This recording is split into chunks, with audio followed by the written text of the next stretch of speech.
Existem lugares neste mundo onde a realidade se dobra, onde o impossível se torna cotidiano e onde pessoas comuns se deparam com algo que não deveria existir. Você está prestes a ouvir 6 relatos reais, 6 encontros que mudaram para sempre a vida de quem os viveu, histórias que foram documentadas, investigadas e que até hoje não possuem explicação lógica. Se você acredita que conhece todos os limites do que é possível, prepare-se para questionar tudo o que pensa saber sobre a realidade. Mas eu te aviso, algumas verdades não podem ser desaprendidas. Era 3h47 da manhã quando Sarah Martinez começou seu plantão no Hospital Geral de San Antonio, Texas. Enfermeira há 15 anos, ela já tinha visto de tudo. Ou pelo menos pensava que tinha. A ala de cuidados paliativos estava silenciosa naquela noite de outubro de 2019. Apenas 5 pacientes ocupavam os 10 leitos disponíveis. Sarah fazia sua ronda habitual, verificando sinais vitais e ajustando medicações, quando algo a fez parar no corredor. Uma mulher vestida com um uniforme de enfermeira antiquado caminhava em direção ao quarto 237. Um quarto que estava vazio há 3 semanas. Com licença, Sarah chamou, mas a figura não respondeu. Continuou caminhando com passos lentos e precisos, como se flutuasse pelo chão de linóleo. Sarah seguiu a estranha visitante, seu coração batendo mais forte a cada passo. Quando chegou ao quarto 237, a porta estava fechada. Ela girou a maçaneta devagar. O quarto estava completamente vazio e escuro. "Isso é impossível", murmurou para si mesma. Tinha certeza de que viu alguém entrar ali. Foi então que ouviu um murmúrio baixo e constante vindo do quarto ao lado, o 235. Sarah correu até lá e encontrou a paciente, Dona Helena, uma senhora de 78 anos em estado terminal, conversando com alguém que não estava lá. "Ela disse que é hora", Helena sussurrou para Sarah, seus olhos fixos em um canto vazio do quarto. "A enfermeira de branco disse que é hora de ir." Sarah sentiu um frio percorrer sua espinha. Dona Helena havia descrito exatamente a mulher que ela tinha visto no corredor. "Que enfermeira, Dona Helena? Não há ninguém aqui além de mim." A idosa sorriu com uma paz que Sarah nunca tinha visto em um rosto humano. "Ela vem buscar todos nós, querida. Sempre veio. Seus colegas não te contaram sobre a enfermeira Margaret?" O sangue de Sarah gelou. Margaret. Esse nome estava gravado em uma placa no hall de entrada do hospital. Margaret Thompson, enfermeira-chefe de 1962 a 1987. Havia morrido em um acidente de carro a caminho do trabalho em uma madrugada chuvosa. "Como você sabe esse nome?" Sarah perguntou com a voz trêmula. "Ela cuida de nós quando chegamos ao fim", Helena explicou. "Sempre cuidou, é uma boa enfermeira, muito dedicada." Dona Helena faleceu pacificamente às 4h23 da manhã. Sarah estava segurando sua mão quando ela partiu, e jura que, por um breve momento, viu uma sombra feminina se inclinar sobre a cama antes de desaparecer. Nos dias seguintes, Sarah descobriu que outros funcionários do hospital conheciam a lenda de Margaret. Durante décadas, pacientes terminais relatavam visitas de uma enfermeira gentil que os consolava em seus últimos momentos. Sempre a mesma descrição: uma mulher de meia idade, uniforme branco antiquado e uma presença inexplicavelmente reconfortante. O mais assustador: Sarah verificou os registros médicos. Em todas as noites em que a enfermeira Margaret era vista, pelo menos um paciente falecia. Sempre em paz, sempre sem dor. Marcus Chen era um fotógrafo profissional especializado em arquitetura urbana abandonada. Em setembro de 2020, ele recebeu uma proposta inusitada: documentar o interior de uma antiga fábrica de tecidos em Detroit, Michigan, antes de sua demolição. A fábrica Millbrook havia sido fechada em 1978 após um incêndio que matou 7 operários. Por mais de 40 anos, o lugar permaneceu intocado, um monumento silencioso à tragédia industrial americana. Marcus chegou ao local em uma tarde nublada, equipado com suas câmeras profissionais e equipamentos de iluminação. A estrutura era impressionante. Tetos altos, máquinas enferrujadas ainda posicionadas onde foram abandonadas, e uma atmosfera pesada que parecia carregar o peso de décadas de esquecimento. Ele começou seu trabalho metodicamente, capturando ângulos únicos da deterioração industrial. Foi quando chegou ao segundo andar que as coisas começaram a ficar estranhas. Através da lente de sua câmera, Marcos notou algo que seus olhos não conseguiam ver diretamente. Figuras humanas, sombras de pessoas trabalhando nas máquinas antigas. Ele baixou a câmera, olhou diretamente para o local. Nada. Voltou a olhar através da lente. Lá estavam elas novamente. Deve ser algum problema com o equipamento, pensou, verificando todas as configurações. Mas quando revelou as fotos em casa, a verdade o deixou sem folhas. Nas imagens, 7 pessoas apareciam claramente trabalhando na fábrica. Homens e mulheres vestidos com roupas dos anos 70, operando máquinas que há décadas não funcionavam. Suas expressões eram de concentração absoluta, como se ainda estivessem cumprindo seu turno de trabalho. Marcos retornou ao local na semana seguinte, desta vez levando equipamentos de vídeo.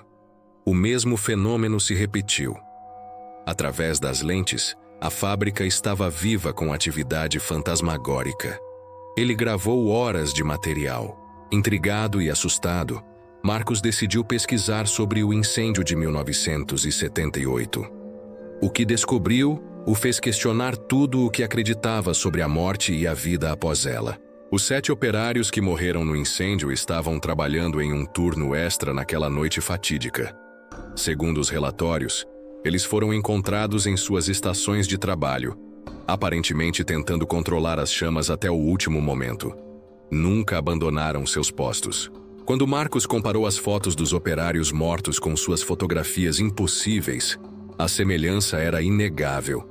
Eram as mesmas pessoas, nas mesmas posições, operando as mesmas máquinas. É como se eles nunca tivessem parado de trabalhar. Marcos contou em uma entrevista para uma revista de fenômenos paranormais. Como se para eles, aquele turno nunca tivesse terminado. A fábrica foi demolida 3 meses depois. Marcos estava lá no dia da implosão, câmera em punho.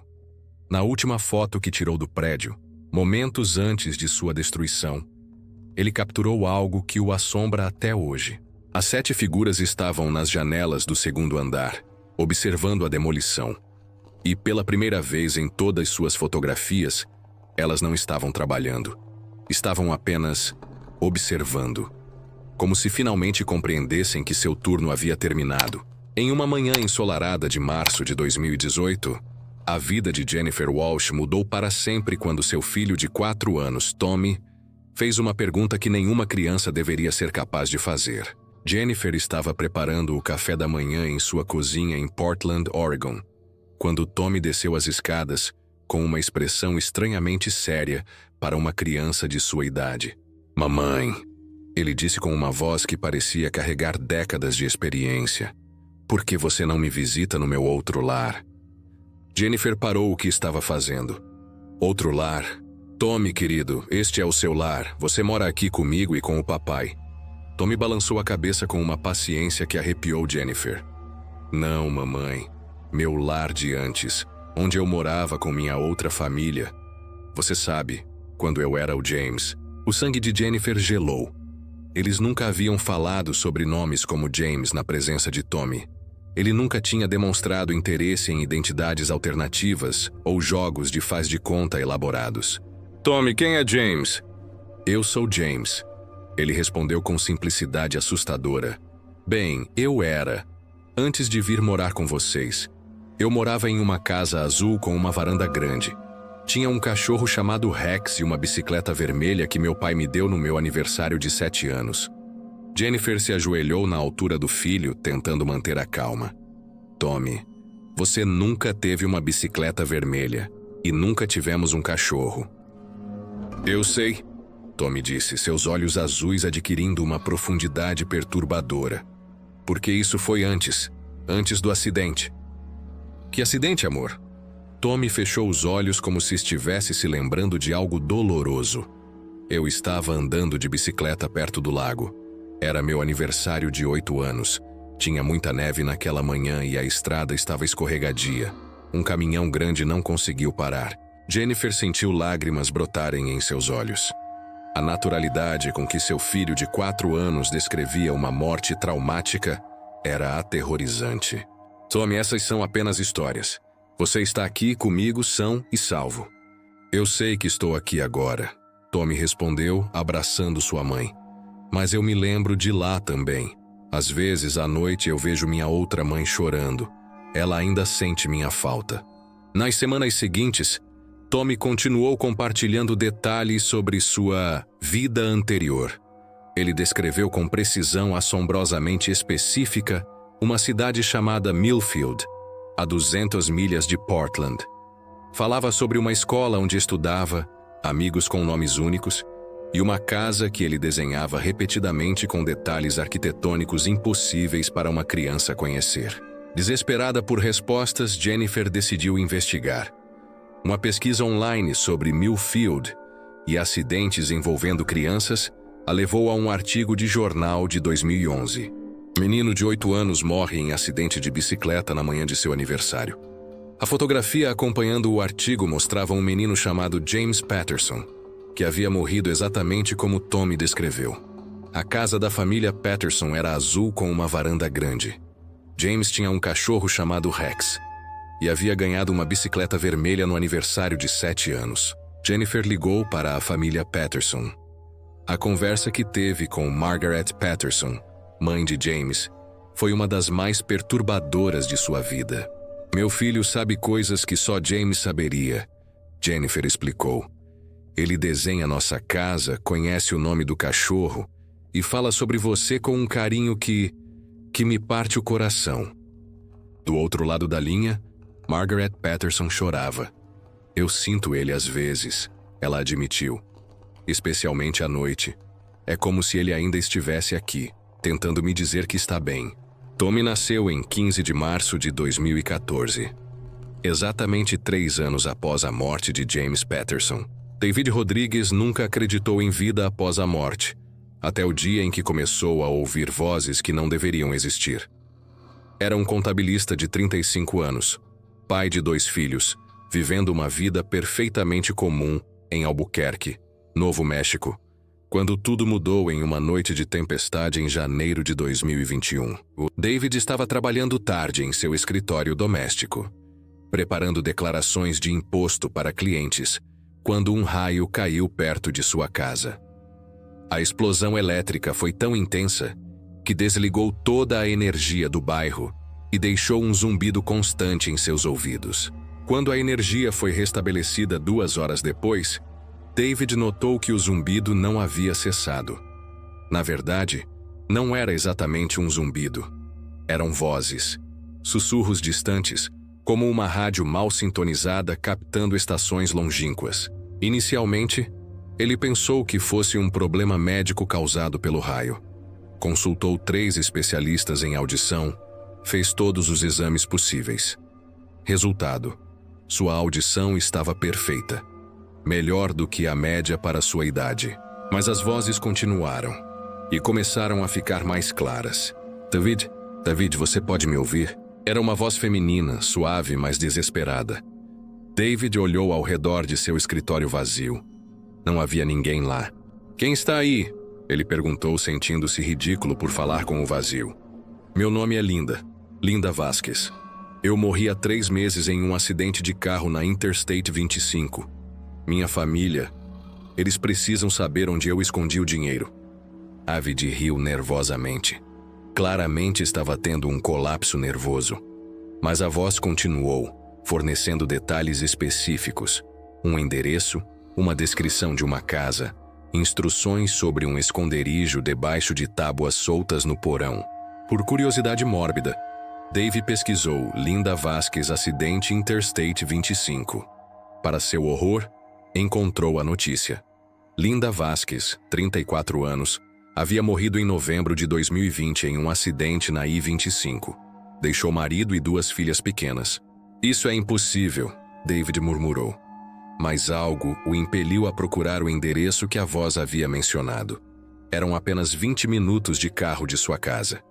David estacionou em frente a uma casa modesta em um bairro de classe trabalhadora. Uma placa de vende-se estava plantada no jardim da frente. Através das janelas, podia ver que a casa estava vazia. Você veio. A voz de Linda sussurrou em sua mente, mais clara do que nunca. No porão, sob a terceira tábua da parede leste. Dinheiro para as meninas estudarem. Por favor, diga ao Miguel. David sabia que deveria ir embora. Sabia que estava invadindo propriedade privada e possivelmente tendo alucinações. Mas algo mais forte que a lógica o empurrou para a porta dos fundos. A fechadura estava quebrada. David desceu ao porão escuro com a lanterna do celular. Encontrou exatamente o que Linda havia descrito. Tábuas soltas na parede leste. Atrás da terceira tábua, havia um envelope com $15.000 em dinheiro e uma carta. Para minhas meninas, a carta começava. Este dinheiro é para vocês estudarem. Papai não sabe que existe. Use para a universidade. Com amor, mamãe. David ligou para o número encontrado no obituário de Linda. Miguel Vasquez atendeu com voz cansada. Senhor Vasquez, eu sei que isso vai soar estranho, mas encontrei algo que pertencia à sua esposa. Quem é você? Como conseguiu meu número? David explicou tudo. O silêncio do outro lado da linha durou uma eternidade. Linda sempre foi paranoica com dinheiro, Miguel finalmente disse. Depois que ela morreu, procuramos por toda parte por suas economias. Sabíamos que ela guardava dinheiro para as meninas, mas nunca encontramos. Quando David entregou o envelope e a carta a Miguel Vasquez, o viúvo chorou como uma criança. Ela encontrou um jeito de cuidar das meninas mesmo depois de partir. Miguel sussurrou. Mas a voz de Linda não foi a última. Nas semanas seguintes, David começou a ouvir outras vozes, sempre de pessoas que haviam morrido recentemente, sempre com mensagens urgentes para os vivos, instruções sobre testamentos escondidos, pedidos de perdão não expressos, revelações de segredos que poderiam mudar vidas. Davi transformou seu dom inesperado em um propósito. Tornou-se um intermediário relutante entre os mortos e os vivos, sempre verificando cuidadosamente cada informação antes de agir. Em 2 anos, ajudou dezenas de famílias a encontrar paz, fechamento e às vezes fortunas escondidas. Eu não sei por que isso acontece comigo, David reflete. Talvez o raio tenha mudado algo em meu cérebro. Talvez eu tenha morrido por alguns segundos e voltado diferente. Ou talvez os mortos sempre tenham tentado se comunicar, e eu apenas aprendi a ouvi-los. O que David sabe com certeza é que a morte não é o fim da comunicação. É apenas o início de uma conversa mais difícil de escutar. Em outubro de 2019, a família Henderson comprou a casa dos seus sonhos em Salem, Massachusetts. Era uma propriedade vitoriana de 1890, com 3 andares, jardim amplo e uma vista deslumbrante do centro histórico da cidade. O preço estava suspeitamente baixo para o mercado local, mas o corretor explicou que a casa havia permanecido vazia por 2 anos após o falecimento dos proprietários anteriores, Rachel e Mark Henderson, junto com seus filhos gêmeos de 12 anos, Emma e Ethan, se mudaram em uma sexta-feira ensolarada. Os primeiros dias foram perfeitos. A família estava encantada com os tetos altos, as janelas de vidro colorido e as lareiras originais em cada quarto. Foi na 3ª noite que os Henderson tiveram seu primeiro encontro com a verdadeira natureza de sua nova casa. Rachel acordou às 2h30 da manhã com o som de piano vindo do andar de baixo. Era uma melodia clássica, tocada com habilidade profissional. Ela cutucou Mark, que murmurou sonolento que devia ser alguém do lado de fora. Mas Rachel sabia que o som vinha de dentro da casa. Especificamente, do piano de cauda que eles haviam comprado junto com a propriedade. Ela desceu as escadas devagar, seguindo a música. A sala de estar estava banhada pelo luar que entrava pelas janelas altas. O piano estava sendo tocado, as teclas se movendo sozinhas, mas não havia ninguém no banco. Rachel ficou paralisada. observando o instrumento tocar uma valsa melancólica com perfeição técnica impossível. A música durou exatos 10 minutos antes de parar abruptamente. O silêncio que se seguiu foi ensurdecedor. Na manhã seguinte, Rachel contou o ocorrido para a família. Mark riu, sugerindo que ela havia sonhado, mas Emma e Ethan trocaram olhares nervosos. Nós também ouvimos, Emma admitiu. E não foi a primeira vez, ontem à noite também tinha música. Por que não nos acordaram? Rachel perguntou. Nós tentamos, Ethan explicou. Mas era como se vocês não conseguissem acordar. Balançamos vocês, gritamos, nada. Aquela noite a família decidiu investigar juntos. Às 2h30 em ponto, a música começou novamente. Desta vez, todos estavam acordados e ouvindo. Desceram juntos até a sala de estar. O que viram os deixou sem folhas. Uma mulher idosa, translúcida como vapor, estava sentada ao piano. Seus dedos fantasmagóricos dançavam pelas teclas com elegância etérea. Ela usava um vestido vitoriano azul escuro, e seus cabelos grisalhos estavam presos em um coque elaborado. A aparição não notou a presença da família. Estava completamente absorta em sua apresentação, um sorriso sereno iluminando seu rosto espectral. Quando a música terminou, a mulher se virou lentamente. Seus olhos encontraram os da família Henderson. Por um momento, houve apenas reconhecimento mútuo. Então, ela sorriu tristemente e sussurrou. Desculpem pelo incômodo, é que sempre toquei às 2h30. Durante 60 anos. É difícil parar agora. Mark, sempre cético, encontrou sua voz. Quem é a senhora? Eleanor Blackwood. Esta foi minha casa por 62 anos. Meu marido Henry e eu criamos 3 filhos aqui. Eu não sabia que vocês tinham se mudado. Rachel se aproximou devagar. Senhora Blackwood, a senhora sabe que estou morta. Eleanor completou com um riso suave. Querida, eu sei. Morri neste piano, na verdade. Ataque cardíaco durante minha música noturna. Henry me encontrou aqui na manhã seguinte. Por que a senhora ainda está aqui? Emma perguntou com a honestidade brutal da juventude. Eleanor considerou a pergunta. Esta casa tem muito amor nas paredes. 62 anos de Natal em família, aniversários, primeiros passos dos netos. Como alguém simplesmente abandona tudo isso? Nas semanas seguintes, a família Henderson descobriu que Eleanor não era a única presença na casa.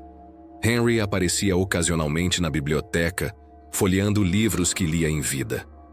O jardim era cuidado por uma força invisível que mantinha as flores sempre perfeitamente arranjadas. Mais perturbador ainda era o fato de que a casa parecia gravar eventos emocionalmente significativos. Em certas noites, a família ouvia ecos de conversas do passado, risos de crianças que haviam crescido décadas atrás, e às vezes, o choro de Eleanor após receber notícias tristes por telefone. É como se a casa fosse uma esponja emocional, Rachel explicou em seu diário. Ela absorveu 60 anos de vida humana e agora replica esses momentos aleatoriamente. A situação atingiu seu clímax em dezembro, quando a família decidiu decorar para o Natal. Quando colocaram a árvore na sala de estar, algo extraordinário aconteceu. A casa inteira se iluminou com decorações espectrais. Grinaldas fantasmagóricas apareceram nas escadas, luzes inexistentes piscaram nas janelas e o aroma de biscoitos de gengibre preencheu todos os cômodos. Naquela noite, a família Henderson teve uma festa de Natal com 20 convidados que morreram décadas atrás. Eleanor tocou músicas natalinas no piano, enquanto Henry servia ponche etéreo para crianças fantasmas que brincavam com presentes invisíveis. Foi a noite mais assombrada e mais mágica de nossas vidas. Mark lembra. Percebemos que não estávamos dividindo a casa com fantasmas. Estávamos vivendo em uma família estendida através do tempo. A família Henderson nunca se mudou. 5 anos depois, ainda dividem sua casa com os Blackwood e com as memórias de décadas de vida familiar. Eleanor ainda toca piano às 2h30, mas agora a família às vezes se junta a ela, cantando músicas antigas em harmonia com os mortos. A morte não apaga o amor, Rachel reflete. E algumas casas são construídas com tanto amor que se tornam eternas. Tudo mudou na noite de 15 de julho de 2020. Dr. Thompson estava de plantão quando deu entrada a um homem de 45 anos, vítima de ataque cardíaco massivo. Robert Chen, um engenheiro de software, chegou em parada cardiorrespiratória.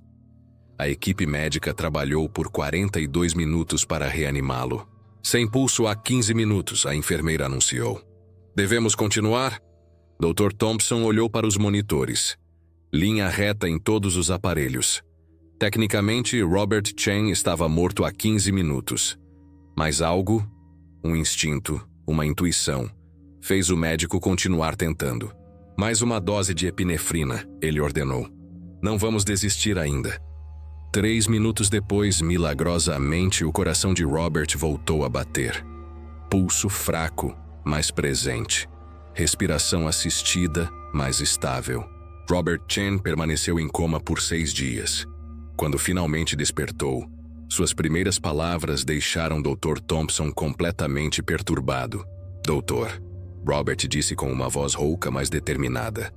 Preciso te contar sobre a mulher de cabelos curtos que estava na sala de cirurgia 3 ontem à noite. Dr. Thompson franziu a testa. Sr. Chen, você esteve em coma, não esteve em lugar algum. Doutor, eu vi você operando uma menina de uns 8 anos. Ela tinha cabelo castanho e uma cicatriz pequena no braço esquerdo. A mãe dela, uma mulher loira de cabelos curtos, estava chorando no corredor porque os médicos disseram que a cirurgia era arriscada. O sangue de Dr. Thompson gelou.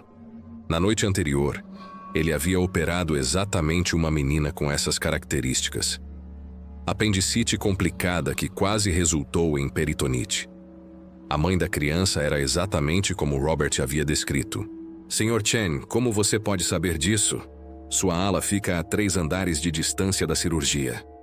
Robert se apoiou no travesseiro, seus olhos adquirindo uma intensidade perturbadora. Doutor, enquanto eu estava morto, eu não estava inconsciente. Eu estava em outro lugar. Um lugar onde podia ver tudo o que acontecia neste hospital. Isso é impossível, Dr. Thompson respondeu, mas sua voz carecia de convicção. A menina vai ficar bem, Robert continuou. Mas você precisa verificar a sutura interna no lado direito. Há um pequeno sangramento que os exames não detectaram ainda. Dr. Thompson sabia que deveria ignorar essas palavras. Eram alucinações causadas pela falta de oxigenação cerebral. Mas algo o fez verificar o prontuário da menina. Uma nova tomografia revelou exatamente o que Robert havia descrito. Um pequeno sangramento interno que precisava ser corrigido. Como você sabia? Dr. Thompson perguntou quando retornou ao quarto de Robert. Enquanto vocês tentavam me salvar, eu estava flutuando acima do meu corpo. Robert explicou calmamente. Podia ver toda a equipe trabalhando em mim. Ouvi cada palavra que você disse. Vi quando você quase desistiu. Mas algo o fez continuar tentando. Robert descreveu detalhes da reanimação que nenhum paciente inconsciente poderia saber. Conversas específicas entre os enfermeiros, a cor da gravata que Dr. Thompson usava, até mesmo o fato de que uma enfermeira havia derrubado uma seringa no chão durante o procedimento. Mas então, Robert continuou, eu comecei a flutuar para longe da sala de emergência. Podia atravessar paredes, subir andares. Era como se eu fosse feito de ar. Foi assim que vi a cirurgia da menina. Nos dias seguintes, Robert compartilhou mais detalhes de sua jornada fora do corpo. Ele havia visitado cada andar do hospital, observado cirurgias, conversado com outras almas que estavam entre a vida e a morte. Há mais pessoas como eu por lá, Robert revelou. Pessoas que estão clinicamente mortas, mas ainda conscientes. Elas me disseram que este é um lugar de transição. Algumas escolhem voltar, outras seguem adiante. Dr. Thompson ficou obcecado pelo caso. Começou a pesquisar experiências de quase morte, Conversou com outros pacientes que haviam sido reanimados. Descobriu um padrão perturbador. Muitos deles relatavam experiências similares às de Robert. Mas foi o que aconteceu 3 semanas depois que transformou completamente a visão de mundo de Dr. Thompson. Robert Chen morreu novamente, desta vez definitivamente. Parada cardíaca súbita em casa, sem possibilidade de reanimação. Na noite em que Robert morreu, Dr. Thompson estava de plantão. Às 3h17 da madrugada, ele estava sozinho no posto de enfermagem quando ouviu uma voz familiar. Dr. Thompson. Ele se virou e viu Robert Chen parado no corredor. Translúcido, mas inegavelmente presente. Robert, isso é impossível. Você morreu hoje à tarde. Eu vim me despedir, Robert disse com um sorriso sereno. E agradecer por não ter desistido de mim naquela noite. Você me deu 3 semanas extras com minha família. Você está bem? Robert riu suavemente. Doutor, existe um lugar depois daqui, um lugar bom. Não é o fim que pensamos que é. A aparição de Robert começou a desaparecer. Continue salvando vidas, doutor. Mas saiba que mesmo quando não conseguir, a história não termina ali. Dr. Thompson nunca mais foi o mesmo médico. Ainda trabalha na emergência. Ainda salva vidas com competência científica. Mas agora sabe que a morte não é uma parede, é uma porta. E às vezes, muito raramente, essa porta se abre para mostrar o que existe do outro lado. Mudei minha abordagem com pacientes terminais, Dr. Thompson admite. Antes, eu via a morte como minha inimiga, como meu fracasso. Agora entendo que às vezes meu trabalho é simplesmente ajudar alguém a fazer a transição com dignidade. Ele começou a documentar experiências de quase morte de seus pacientes. Em 5 anos, coletou mais de 100 relatos similares ao de Robert Chen. Pacientes que descreviam com precisão eventos que ocorreram enquanto estavam clinicamente mortos. Informações que não tinham como saber. A consciência não está limitada ao cérebro, Dr. Thompson conclui. Isso desafia tudo o que aprendi na faculdade de medicina. Mas a evidência está aqui, paciente após paciente, relatando experiências impossíveis que provam ser verdadeiras. O mais perturbador para Dr. Thompson é que ele começou a ver outras presenças no hospital. Figuras translúcidas caminhando pelos corredores, visitando pacientes, consolando famílias enlutadas. Uma vez você aceita que a morte não é o fim, ele reflete. Você começa a perceber que os mortos nunca realmente partem. Eles apenas se tornam mais sutis. 6 encontros. 6 pessoas comuns que se depararam com a impossibilidade de explicar o que viveram através da lógica convencional. Uma enfermeira que viu a morte personificada em uma colega que nunca conheceu. Um fotógrafo que capturou trabalhadores mortos ainda cumprindo seu turno eterno. Uma mãe que descobriu que seu filho carregava as memórias de uma vida anterior. Um contador que se tornou intermediário entre os vivos e os mortos. Uma família que aprendeu a dividir sua casa com gerações de fantasmas amorosos. E um médico que descobriu que a consciência sobrevive à morte do corpo. Estes relatos foram investigados, documentados, verificados sempre que possível. Não são ficção. Não são alucinações.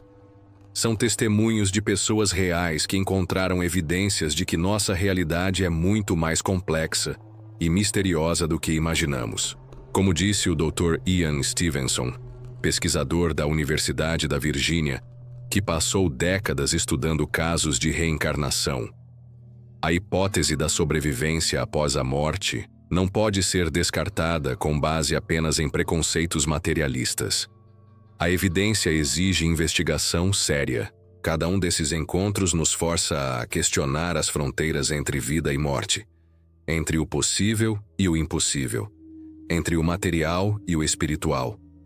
Eles sugerem que a consciência humana pode ser muito mais do que simplesmente atividade neural, que a morte pode não ser o fim absoluto que acreditamos ser, e que nossa realidade pode conter dimensões que ainda não compreendemos. O que mais assombra nesses relatos não são os aspectos sobrenaturais, mas sim a humanidade profunda que emerge deles. Margaret, a enfermeira fantasma, continua cuidando de pacientes mesmo após a morte. James encontrou uma nova família, mas ainda se preocupa com a dor de sua mãe anterior. As vozes que David ouve sempre trazem mensagens de amor e cuidado. Os Blackwood transformaram sua antiga casa em um lar eterno para uma nova família.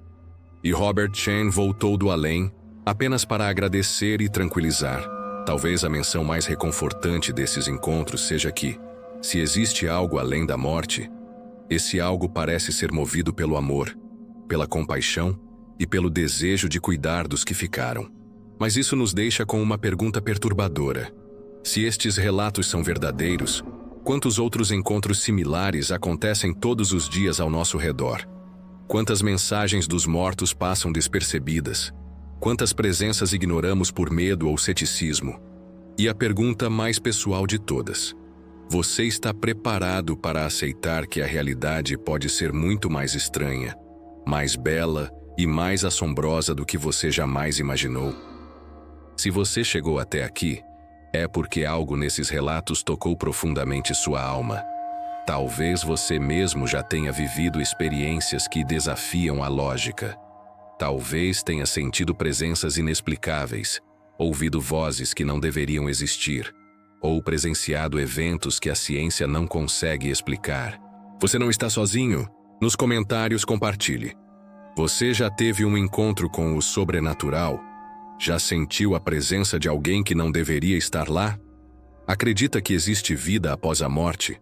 E se essas histórias despertaram em você uma curiosidade sobre os mistérios que nos cercam? Se você quer explorar mais relatos como esses, se você tem coragem de questionar os limites da realidade, então se inscreva no canal. Mas só se inscreva se estiver realmente preparado para descobrir que o mundo é muito mais misterioso do que você imagina.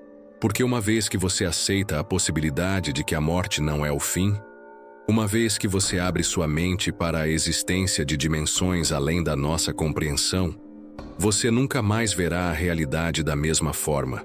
Talvez isso seja exatamente o que você precisa. Até o próximo encontro com o impossível.